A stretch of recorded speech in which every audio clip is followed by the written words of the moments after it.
నమస్కారం TV5 8 news కి స్వాగతం. ముందుగా ముఖ్యాంశాలు చూద్దాం. శిల్పకళా వేదికలో సీఎం రేవంత్ మాట్లాడుతున్నారు. లైవ్ లో చూద్దాం.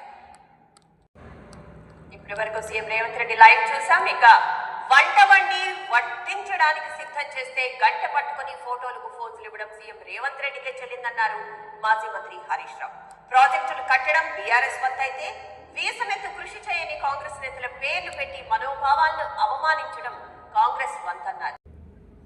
యువతరం భవిష్యత్తును తీర్చిదిద్దేలా కూటమి ప్రభుత్వం కృషి చేస్తోందని, ఆ దిశగా వారికి అన్ని విధాలా సహకరించేలా రాష్ట్ర ప్రభుత్వం సంసిద్ధం కావాలని సీఎం చంద్రబాబు స్పష్టం చేశారు. భవిష్యత్తులో ఏ రంగాల్లో అవకాశాలు ఉంటాయి? ఏపీ అంటే అపార అవకాశాలు, ఏపీ అంటే పెట్టుబడులు. కూటమి అధికారంలోకి వచ్చిన తర్వాత ప్రతిష్టాత్మక సంస్థలన్నీ ఇప్పుడు రాష్ట్రం వైపు చూస్తున్నాయి.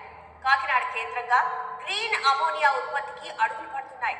ఈ ప్రాజెక్టుకు CM Chandrababu, deputy CM Pawan Kalyan చేతుల మీదుగా శంకుస్థాపన జరగనుంది. బులెటిన్లో ఇప్పుడు చిన్న విరామం తీసుకుందాం. మహారాష్ట్ర స్థానిక సంస్థల ఎన్నికల ఫలితాల్లో బీజేపీ, శివసేన మహాయుతి కూటమి హవా కొనసాగుతోంది. మొత్తం 29 మున్సిపల్ కార్పొరేషన్లోని 2008 అదానీ ఏసీసీ సిమెంట్ సమర్పించే వెదర్ రిపోర్ట్ ఇప్పుడు చూద్దాం. ఇవి ఈ బులెటిన్ విశేషాలు. మరో బులెటిన్లో మళ్ళీ కలుద్దాం. అప్డేట్స్ కొనసాగుతూనే ఉంటాయి.